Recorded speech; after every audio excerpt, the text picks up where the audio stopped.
Right, hello everybody. Just a quick update on the 6502 computer. Just as I was in the last video, I'm still having some issues with it. In the last video, I showed what was it, the Sierpinski triangle program working. However, it wasn't printing the strings that I had it printing previously. And this all started when I added this clock to the computer. So in debugging that, or trying to debug it, I've written this little program. Just prints test and then loops forever. Should be pretty easy to not mess this up. In debugging, I also added these 4 lines, making sure that interrupts are disabled, decimal mode is off, and that the stack is initialized properly. But that obviously was not the problem. So real quick, I'm just going to hit reset on the computer, and I'll show you what that program is outputting. Just those 2 bytes. And the thing that I find strange about this is, first of all, what it outputs depends on the clock speed that I'm using. So with this clock and with this dual D flip-flop, I can do 1 megahertz, 500 kilohertz, and 250 kilohertz. And depending on which of those I select, it will behave differently. But it is consistent. Sorry about the camera, guys. I know this is bad, but as you can see, it's always these 2 bytes. This is with 500 kilohertz. If I switch it over to 250 kilohertz, the breadboard will cooperate.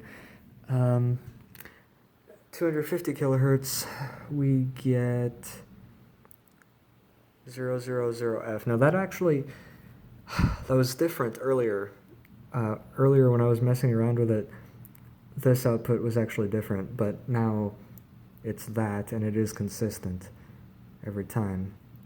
Finally, I'll just show you the least interesting, running at 1 megahertz, which we know works given the Sierpinski triangle. If we do that, we just get a single 0 byte. Every time. And then just to prove that it is truly consistent, if I go back to 500 kilohertz, should get 42 FD. And there you go. So this is what I'm dealing with right now. Having really a hard time trying to figure out what's going on here. It baffles me that this isn't working when the Sierpinski triangle is. But the thing that I noticed is, if I do change these to be the asterisk character, it seems to print them correctly. So that makes me wonder if it's something like maybe in the wiring some bit is getting messed up or something like that.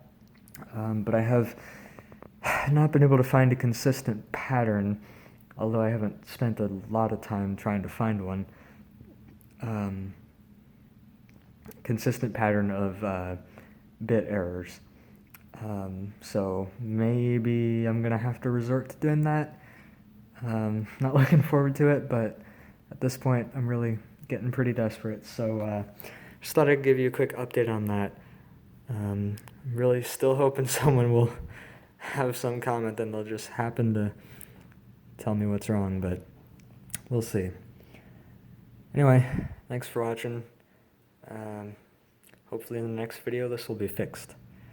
And then at some point soon, once I do get this fixed, first of all, I want to finish the brainfuck interpreter, but then after that, I think my next goal is to connect the 6522, the versatile interface adapter, which will give me, 16 bits of GPIO, and then we can have some flashing LEDs and some timers and all that.